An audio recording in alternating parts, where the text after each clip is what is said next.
Hi, I can hope, you hear me? yeah, I can hear you. Can you see me? Perfect. Yeah, I can see you. Yeah, thank you for giving me your time and thanks for accepting my invitation. No problem at all. Sorry, I was just on a call with my boss, so just had to sort one or two things out. Okay. Can you introduce yourself to my audience? Okay, so yeah, my name's Kieran Rogers. Originally from South Africa. I now live in England. I'm a ECB level two cricket coach. So I coach cricket full time. I've coached in quite a few different countries. I've coached South Africa. I've coached in South Africa. I've coached in Denmark, and then I've coached in America as well. And then yeah, I played cricket to a provincial standard level back home in South Africa. I play club level cricket here in England, and then yeah, I coach full time. So busy doing my ECB level three coaching certificate. So next step in the right direction in terms of coaching, and then yeah, looking forward to coaching some of the bigger teams hopefully in the next 2 3 years. So that's a goal, that's a plan, and that's about me. Okay, I want to ask you from the beginning when you started playing cricket. So I started playing cricket pretty much until I could pick up a bat or ball. So probably around 3 4 years old, running around playing cricket. Um, whether it was cricket, whether it was hockey. My mom played hockey. My dad played a little bit of cricket, football, whatever else ball sports related. My family did. So whenever I could, I pretty much started playing ball sports. Okay, so who made you? Who inspired you to become a cricketer? So I would say the person who inspired me to become a cricketer was probably my grandpa. My grandpa was a provincial level cricketer back home in South Africa. He played alongside the likes of Barry Richards, Graham Pollock, a few big names in their game. So yeah, probably from him. And then obviously my mom and dad being relatively sporty themselves, got a lot of my sporting ambitions from them as well. What is cricket to you? What is cricket to me? Cricket is my life, really. I eat, breathe, sleep, whatever. I dream of cricket. I wake up in the morning. Plan is cricket. Obviously, now during COVID, it's been a little bit different because cricket's been a little bit off the charts. Really, I haven't coached for the last 2 and a bit months with COVID being around. So it's been a bit different for me. Spending time, obviously, with family has been quite key over this time because I don't normally get to spend time or a lot of time with my fiance and just had a baby girl, so I also got to spend some good quality time with her since she's been born. So in a way, it's been a blessing in disguise. So yeah, I'd say in order to wrap up that question of yours, I'd say cricket is pretty much my life. It's my job, it's my hobby, it's my passion. So yeah. Which one do you like, batting or bowling or fielding? Or, So I've grown up being a left-arm fast bowler my whole life. So I would have to say my primary skill being a bowler, and I enjoy it. Being South African, fielding is built into us as South Africans. You are generally quite a nitty-gritty fielder. You love being in the field, working hard under the sun in the field, and like 35-degree heat. You're happy to be out there. Batting probably come on in the last few years since I've been coaching. Obviously, coaching the game, you start thinking about it a bit more and understanding yourself, and you start understanding your technique a bit more. So yeah, my batting's come on in the last few years, but yeah, definitely bowling being my primary skill. and so batting, what do you say about batting?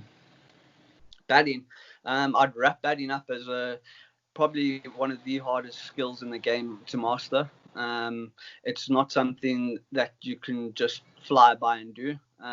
It takes a lot of skill and it takes a lot of dedication to the skill to make it better. You've also got to understand the game. You've got to have an understanding of what the opposition are doing. You've got to always be one step ahead. I try to compare cricket to chess, really. Cricket is very much like chess, just for the simple reason that you've always got to be one step ahead of your opponent to win the game or to be ahead of the game. You have seen playing cricket, watching cricket in South Africa, England, now in another country. And what is the difference that you observe? So I'd say the main differences is the infrastructure. So it's how the game is, how accessible it is to the general population. So obviously South Africa, majority play cricket, majority know about cricket, majority have an understanding of what cricket is. There's still a percentage that have never experienced cricket, don't know what cricket is, just for the simple fact that cricket is not a cheap sport to play. In terms of the kits, it's very expensive. In terms of traveling to facilities, in terms of just general arrangements for cricket, it's quite an expensive sport to get involved with.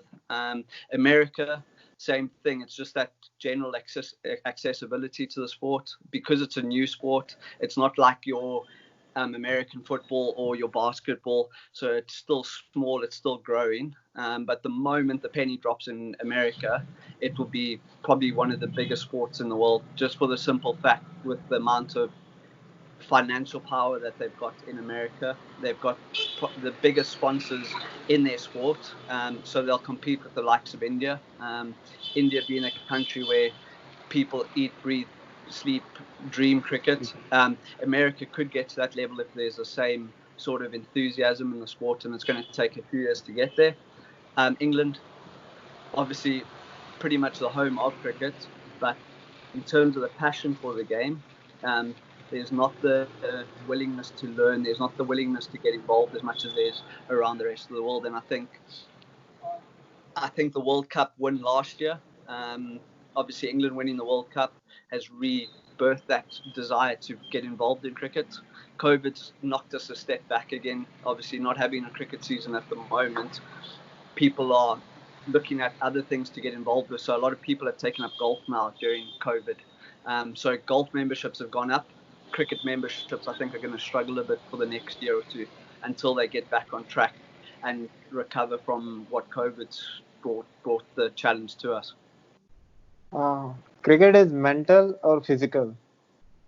I would say cricket is probably, in terms of equation-wise, you're probably looking at about 70% mental and 30% physical. Because, like I say, like with chess is not physical. It's all up in your head. The only way you beat your opponent is by being one step ahead up here. So same with cricket. I think if you're one step ahead, if you understand, if you relaxed, if you calm, you can win a game. It doesn't matter how well skilled you are. We've seen number 11 batsmen take away games from some of the best teams in the world, not because they're good skill-wise, but just for the simple fact that they've got the know-how upstairs mentally to overtake their opposition. So yeah, I'd probably say cricket's more of a mental game than what it is physical, but there's obviously that big physical element, especially when it comes into test cricket and the longer forms.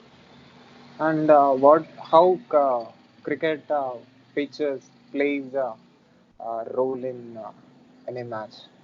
What, in England? And all over the world. So how they play? What, like, just in terms of the question, cricket pitches all over the world, depending on what continent you're in. You go to India, they're dusty, they're dry. Obviously, pitches in India these days have got a bit harder because we're wanting more batsman-friendly decks around the world. So I think it's kind of leaning a bit more to that direction, where we want to have big scores in order to attract big crowds, because it's a money, it brings in money for the game. So obviously, the more runs that are on the board, the more people sit on seats. So I think all around the world, the game's changed quite a lot in that regard. But I'd still say you go to New Zealand, you come to England, the pitches move around a bit. They're a bit more green, and obviously the conditions suit a bit more sea movement. In India, obviously a little bit more turn because it's drier. Sri Lanka the same, Bangladesh the same, a bit more turning wickets. South Africa hard, flat. Australia hard and flat, so you're getting balls whizzing past your ear. Not really swinging a lot, but you get the odd little bit of sea movement off the deck with that little bit of assistance with the ball being roughed up. And what about American cricket wickets? So in America, a lot of the cricket's played on artificial, like astro decking, just because of the upkeep, because we obviously know how expensive cricket is to keep the pitches in that roll. In America, they don't have, there again, like I said, the infrastructure to maintain pitches all over the place, because it's not a main sport. Okay. There's not the need to have real cricket pitches. So they have either drop-in pitches or they have astro pitches that are in parks, and that's what they play on. They do have one or two turf stadiums that they play at, but it's very limited and few and far between. And different player plays in different countries. How do a country prepares for themselves to play in other country wickets? So I think it's one of the things I've had a thought of as a coach. Obviously, when you travel the world, if you're traveling to a different country, you generally speak to someone from that country, or you read up about the country, or you try get an understanding and knowledge of what happens in that country that's going to work for you.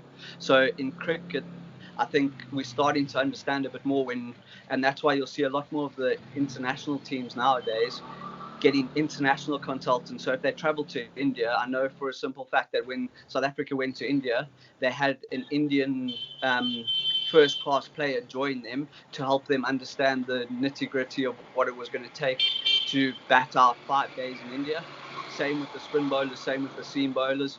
You'll have consultants that come into teams to give an idea of what the conditions are going to be like in that specific country.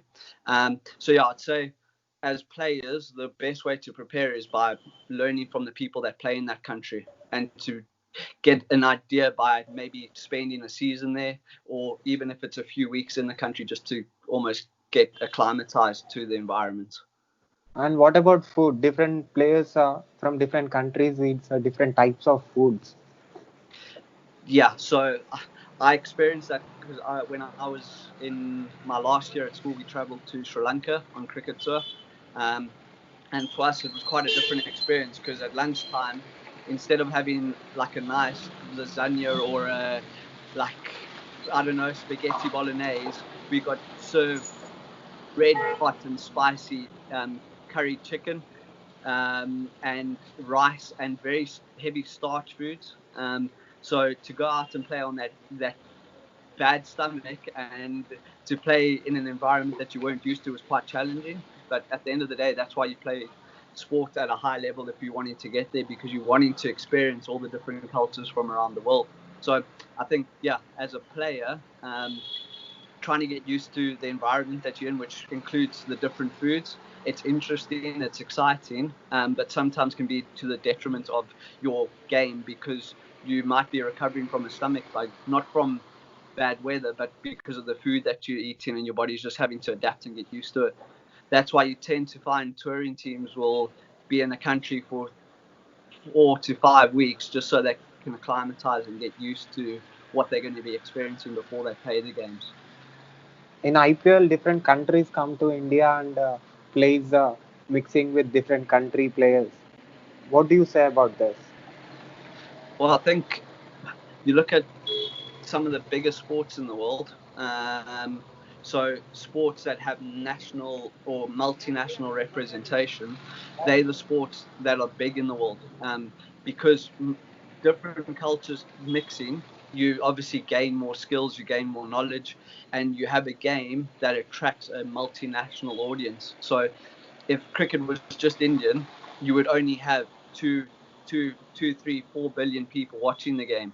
Whereas you have people from all over the world watching, you've now got 5, 6 billion people, and now you've got a multinational and an international game. And that's where how cricket's developed, is because we've started crossing borders, we started traveling, we started having players playing in different leagues all around the world. And I think that's where tournaments like IPL, like your Big Bash, like your all your global T20 tournaments have created an environment that's more challenging, that's producing better cricket, just for the simple fact that cricketers are experiencing different environments all the time. So they're constantly being tested out of their comfort zones. And why IPL worked in India? Why other tournaments are not so good if the tournament compares with IPL? So I think there again, that comes down to the infrastructure. So you look at India cricket, you look at the amount of financial input there is in the IPL. You've got billionaires that own teams, Whereas around the world, there's not as much investment in the game, and therefore the game's never going to be as big if there's not as much financial investment in it. So I think the reason why IPL is 5, 6, 7 stages above anywhere else in the world is just for the simple fact that there's more money involved in it. So the more money in the game, wherever it is in the world, the bigger the game's going to be. So the more people invest, the bigger the audience you're going to get, the bigger the crowd, the bigger the sponsorships, the bigger the brands, the more international players you're going to attract. So I think that's why the IPL has succeeded as much as it has. And the other And ones have just taken a bit of a back step. okay, and you played and you have been as a coach in different countries, South Africa, America, and England. Yeah. So you have seen players from different countries, and you have observed the way of thinking of the players. What what do you observe? What is the difference that you have seen in different country players? So I think the big difference between players from different countries. So England, you brought up in a culture where you almost encouraged to try different things. You're encouraged to have your own opinion. You're encouraged to do what suits you. South Africa, you pretty much, especially when I was younger, you were told what to do, how to do it, when to do it. So it was very disciplined. America, very similar. So America, because it's a largely Indian expat community, as we know, Indian cricket is very structured, very strict. You don't get away with a lot. So if you fail a fitness test, you don't make the national team. Um, so America's sort of like that, but there again, they've also got a bit of leeway because of the culture that the kids are brought up in. Very similar to England, where kids get away with a lot, and they're allowed to do what they want when they want. So I think the mixture is just trying to get that balance of discipline, and not over disciplining kids as well. Because in America, you tend to find parents are living their dreams through their kids rather than just letting their kids develop by themselves. So you've got very pushy parents and kids that aren't as interested as what the parents are. So you tend to push a lot of kids away. And then yeah, America, and then Denmark. Denmark also a very disciplined society. So you've got a lot of kids that work hard, that study hard, that listen to their elders. So when I've coached them, they've been really good in terms of when I say let's try this, let's try that, they're more than happy to jump on board and give it a go. That's the difference between like a Denmark and in America and in India and South Africa to what we have in England. Because in England, you almost have to kickstart a kid to get going with a task. You can't just say, let's try this, and then they get going with it. You tend to have to try push them on to try to give it a go. And cricket is a team game, or it is a collection of selfish people. Oh, that's a good, and it's quite a tough question. That I would say, cricket. It depends in terms of what the environment in the team is like. If you've got a good coach, it's a team game. If you've got a good coach but a bunch of individual players, it's a very selfish game, like you say, because you can have 11 players that are just playing for themselves, but then you'll tend to find that the results for the team don't come out. So players will want to score hundreds, they'll want to take 5-wicket hauls, they'll want to have all these milestones, but they can't achieve these milestones without the team doing well. So myself as a coach, my biggest thing is if you score 100 and my team doesn't win, that 100 means nothing. I couldn't care if you scored 300, because if our team doesn't win, it's not in a winning effort. So there's no point. You might as well have scored 5 because either way we've lost. So celebrate once your team has won. And that's the difference between good teams and average teams. Your average teams will celebrate 100 before you've won the game, or celebrate a milestone before you've won the game. A good team will only celebrate that after the fact. So if you win a game, then we can celebrate the fact that someone scored 100 or someone's taken 5 wickets. So yeah, I think it's a balancing act there again. Depends on the culture that you have in the team. It depends on the conversations that you have with players in your team. If you open and honest with your players, you can create an environment where you can be selfish and it's just for the good of the team. But then there's going to be times where that selfishness overrides a team, and then that's when it's to your team's detriment. And team is a collection of different thinking players.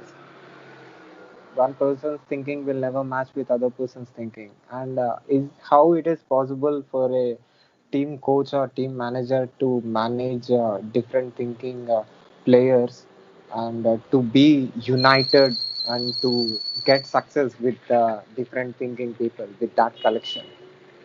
It's a good question. So I think as a team, you'll have an identity. So when I come in as a coach into a new team, I will let the players know what my feelings are. I'll let the players know what I think. I'll let the players have an understanding of where I am as a person. And then what I try to do in my teams is I'll have a conversation with every single player in that team to try get an understanding of where they are. And then from all those 10, 11, 12 different conversations, pull all that information together to make an identity for a team. So if there's 12 different ways of thinking, I'm going to try to bring those 12 different ways of thinking into a melting pot to make it as successful for everyone to fit into that pot. And I think that's where sometimes we neglect that, because coaches will come in, you'll sprout what you want, but you never take in what the players want, what the players think, how the players want to go about things. So if you've got a player who likes netting 6 hours a day, and you go and tell him, no, I only want you to net 2 hours, you're going to disrupt that player. And then you have a player who might say, oh, well, actually, you know what? I like to pitch up just before the game, have a little run around the field, and I'm ready. But then you tell him you want him to be involved in everything, you're going to disrupt that. So it's getting the balance of saying, okay, to that guy that likes pitching up just before the game, saying we don't mind, just join us for the team stuff, and then you do what you need to.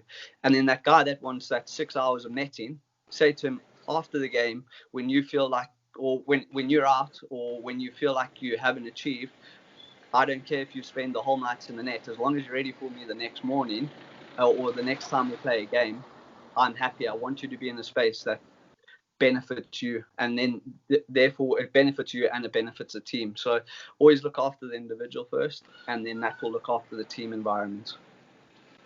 More practice equal to more knowledge, or just be spontaneous uh, in every match. Um, there again, I think that comes down to the individual and what it works for the individual. I think for some people, more practice works. I know for me, more practice just frustrates me because I overthink things. So as a player, if I over practice, I'm just going to keep thinking. And if I'm thinking too much before a game, I'm not going to perform. Whereas if I pitch up before a game, have I so I'll just go to routines again. My routine before a game is I'll stretch for 45 minutes, make sure I'm feeling good physically, and if I want to bowl, if I want to bowl one or two balls before the game just to get into it, I might. But if I don't feel like it on the day, I'm not going to. And that routine works for me. So, like I say, in terms of every player, one routine might work for them and one routine might not. You've got to make sure that routine that doesn't work for them never gets pushed onto them. Because if you push a routine onto them that doesn't suit them, you're not going to get the best out of that player. And what is fitness? What is fitness? Fitness is mental, it's physical, it's spiritual. It's your whole well-being. So it's from being flexible. So making sure your rehab after a game is done well. It's to make sure your prehab, so your stretching before a game, is good, and it's to make sure from start of game to end of game you're taking on enough like water, nutrition, just to make sure that your body's operating at 100%. If you don't take care of one of those three things, you're not looking after your fitness. And I think too often there again, we look at fitness as a physical thing, but cricket is a mental game. So if we don't look after the mental part, and if we don't look after our body, which operates the physical part, and we don't match those two together, you're never going to get the best out of yourself. So if you can match all three of those things, your mental, physical, and your prehab, your during the game, and your rehab, then you will never achieve your 100% full potential. And how to be consistent? How to be consistent? I think that's knowing yourself. It's studying yourself. It's understanding what works for you. It's making sure that if you have a coach, that you are having open and honest conversations with the coach in terms of your feelings, in terms of what your body feels like, in terms of your physicality, in terms of your mental awareness. So it's mixing all those elements again. That is what makes a player operate at 100%. So in order to be the best player that you can be, you need to make sure that a coach understands you. And the only way a coach can understand you, or the people that are helping you can understand you, is by communicating.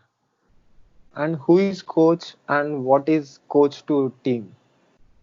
So a coach is a leader, a leader being someone who stands out in front and doesn't just shout orders. But so let's say if I say to my team, let's go run a 5K, I'm not going to watch them run a 5K. I'll run a 5K with them, because that's what a leader does.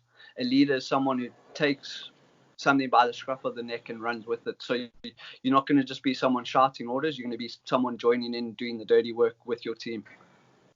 Okay. Is that impossible for a team to be successful without a coach? Yes and no. Yes, I say yes. It's impossible because of the simple fact a coach is that one unifying person that brings 11, 12 individuals into a team environment together. And I say no because if you've got 12 individuals that know enough about their game and are willing to converse and fit in with 11 other people, then you can have a successful team. It's difficult, but it is doable. It's not impossible. But there again, it's 50-50, I would say. What is fielding?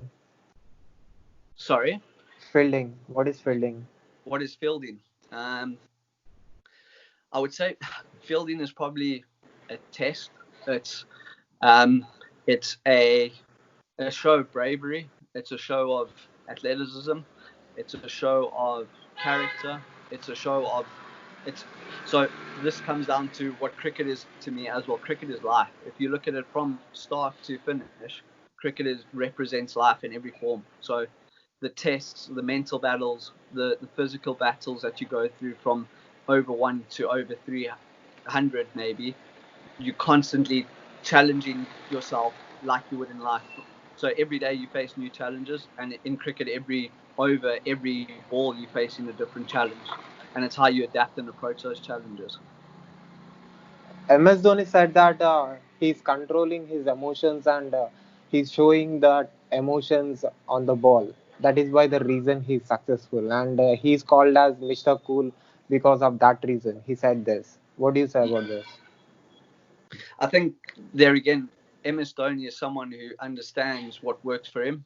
He's had coaches that understand that they don't want to push him to do things that aren't going to work for him. And that's why he is the best in the world, because he knows his game better than anyone else. And that would have developed from the beginning of his career, because at the beginning of his career, you wouldn't have said he was the best player. But as he's gone on through the years, he started to understand his game more. And therefore, from that understanding, the growth in his game has grown tenfold. So he's gone from being a good player to a world-class cricket player. And And that's just from the simple fact that he understands his game. what is the difference between MS Dhoni batting and Virat Kohli batting and Sachin Tendulkar batting and Rohit Sharma's batting? The difference is they're all different human beings. So they they think differently, they build differently, they operate differently, they communicate differently. So you've got Sachin Tendulkar, who was a grafter of note. He wanted to make sure that he didn't give up any opportunity to face a cricket ball, hit a cricket ball, just be around cricket. You've got Virat Kohli, who is a workhorse in terms of the fact that he's probably one of the fittest cricketers in the world, but he's got to that point because he knew that's what he needed to do in order to become one of the best cricketers in the world.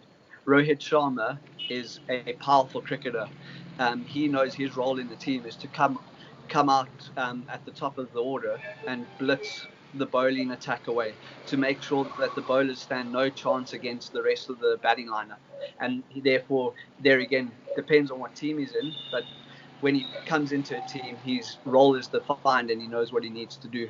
And he's become a good cricketer because he does what he's asked to do, or what his role is destined him to do. So yeah, I think those players are all different, but they're all good in their own rights because they're the best cricketers that they can be, just from the simple fact that they know what their roles are and they understand themselves as cricketers and as human beings. And what do you say to your players? You want if they are following some player, and if they are trying to bat like some batsman, international batsman, or if they are trying to bowl like some international bowler, what do you say to them? Do you say Uh, them to follow them, or you say them to be themselves? so it's a mixture there again. So if what they're trying works for them, I'm not going to change it. I'm not going to tell them to not do it. But if what they're trying to emulate, or if they're trying to copy someone and it's not working for them, that's when I'll step in and say, well, is there something else that we can try? Is there another way we can look at this? Can we take one or two things of what that person's doing and put it into your game? And if it works, it works. If it doesn't, then we need to take it out. Because if you've got it in your game and it's to your detriment, there's no point having it. So if you're trying to bat like Steve Smith, but it doesn't work for you, then what's the point of having it? It's like having the keys to. It's like having the Lamborghini, but not having the keys to it. There's no point of having it. So you would get rid of the keys because you're never going to get the Lamborghini. So I think the biggest thing there is making sure that, yeah, as a coach, you communicate with that player. If it works for you, we'll stick with it. If it doesn't, we need to find ways to make it work, or not to make it work, to take those bits out of your game and find ways to maybe emulate one or two things, because obviously those players are good for a reason, but you're never going to be them. There's only one Steve Smith. There's only one Virat Kohli. There's only one Sachin Tendulkar. You can never be a Sachin Tendulkar. And thousands and lakhs of people are practicing cricket.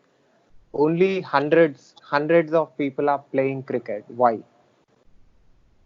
I think that's there again. Like I said at the start of this call, it's down to the simple fact of the accessibility to the game. Cricket is not cheap. It's not it's not as accessible as football. Football you can play with. You don't have to have football boots to play football. You can wear tackies. You can go barefoot. Cricket, you tend to have a bat, and you have to have a ball and probably a set of stumps. If you don't have a set of stumps, you're going to have a dustbin or something to emulate the stumps. So there again, it's still more equipment than just having a football that costs $2. A cricket bat, at minimum, even the most or the cheapest ones cost around five, $6, $10. So you're still going to be paying triple the price for one piece of the equipment. So there again, like I say, it's just accessibility, and the more accessible we make the game, the more people will play the game. So you're saying that only people who are rich can play cricket. I wouldn't say only people that are rich. I would say people that are in countries that have the right infrastructure have the right support to play the game. So you look at India, people have found a way to play the game even when they can't afford to play it. In South Africa, people don't think of ways to play the game because it's never been in their culture to just pick up. Maybe like I know when I was walking around Sri Lanka, people didn't necessarily have to have a cricket bat to be playing a game of cricket. They could have been picking up a stick and they might have been hitting a rock. But in South Africa, there's not that same culture, and it's not built up in um, your DNA. So therefore, you don't have the same thought process. So there again, like I say, the infrastructure and the environment that you brought up in creates the willingness to try emulate a cricket game. In India, you'll do anything to emulate a cricket game. In America, it's coming to that point where they'll try anything to make sure that they can have a cricket game, whether it's a cardboard box and a tennis ball, whether it's whatever it is, whatever type of equipment, just to get a game on, they will. So it doesn't come down to being rich. It comes down to just having access or being able to get equipment to get your hands on the understanding of what cricket is. Cricket is logic or emotion or a mixture of both. Cricket is everything. Cricket is life. So cricket is a mixture of emotion, your mental, your logic. So you have to think. If you can't think in cricket, you're going to struggle. You'll see. Well, I wouldn't say you struggle. So when you're younger, you can get away with just being physical and just being able to hit the ball far. But if you want to go far in cricket, you have to have a bit of mental capacity and understand the game and learn the game and be willing to learn the game. I think that's a key point, is you've got to be willing to learn and be willing to take on learning points in order to get better at cricket. And what is decision making? Decision making. I think there again, that's also a very individual thing.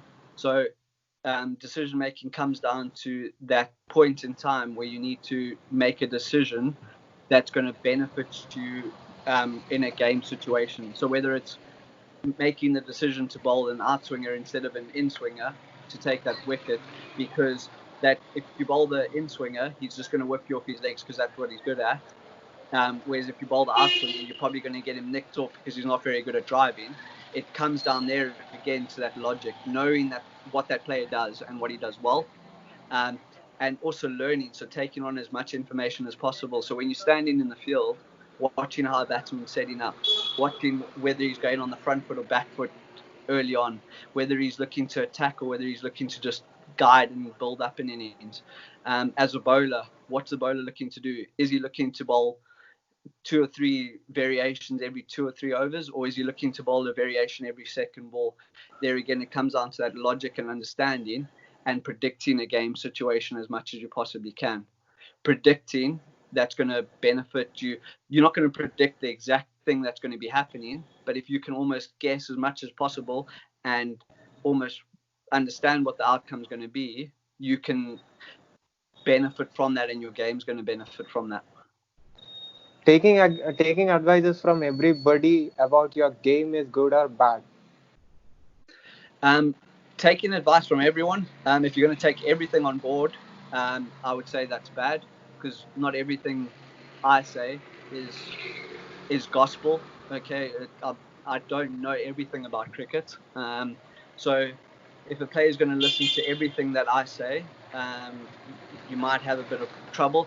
As a player, you've got to have the ability to take the bits and pieces that work for you and apply them to your game, and disregard the things that don't work for you. So as a coach, if I came to you, Si, and I said, as a batsman, I think you do this, this, and that, but you don't think so, but you just take on the information because I said so, it's not going to benefit you. That's where, as a player and as a coach, there's got to be that relationship where if I had to say something, you have the trust and the ability to talk to me, to have this conversation with me, to say, actually, you know what, coach, I feel that might work for me, but I think those other 2 or 3 things that you mentioned aren't going to work as well for me. So can we try this rather? And then we'll try those things, and we'll keep mixing and matching and seeing what works until we find as perfect equation as we possibly can.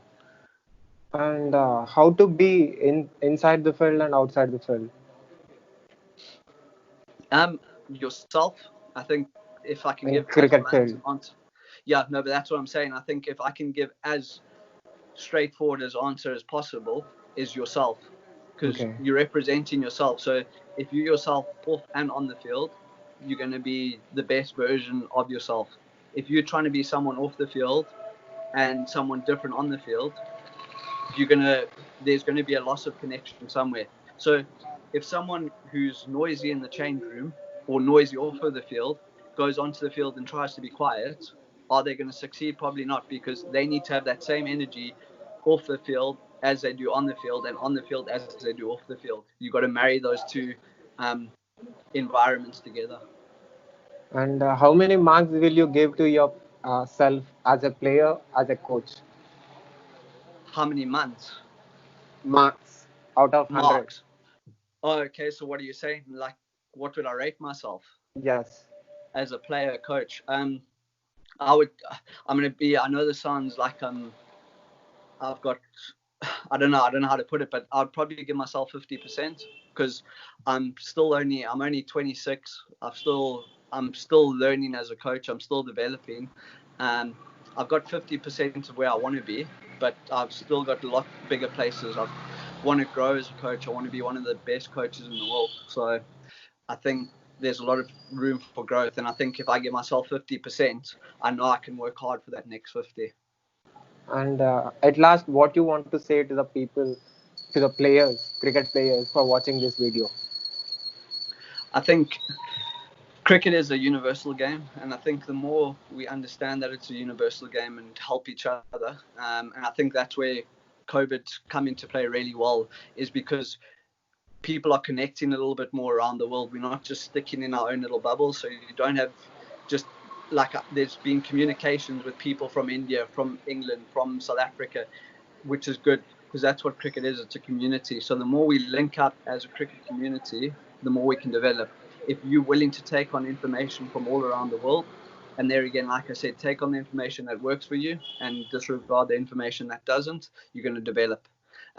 So I think if I had to have any like advice to players that are listening, it would just be willing to listen and be willing to learn and also be willing to question as much as you possibly can. Always question until you understand what you're trying to get as much as possible. So if you don't understand a coach and a coach is telling you to do something, question that coach and push the coach to get an understanding of what he's trying to say until you understand it. Don't just say yes, coach, just because he is the coach. That doesn't work like that. You need to make sure as a player you understand to the best of your ability what's required of you. Awesome. Thank you so much for giving your valuable time to me and talking to me and sharing your experiences and telling about what exactly works to be as a player and to be successful as a cricketer. Thank you so much, Rogers. No, that's no problem. Thank you for your time, and thanks for giving me the opportunity as well. Yeah. Can I put this video on my YouTube channel? Yeah, go for it, 100%. Yeah. Thank you so Thank, much again. thanks, Yeah. Take care. cheers, you too, bye. Yeah. Bye.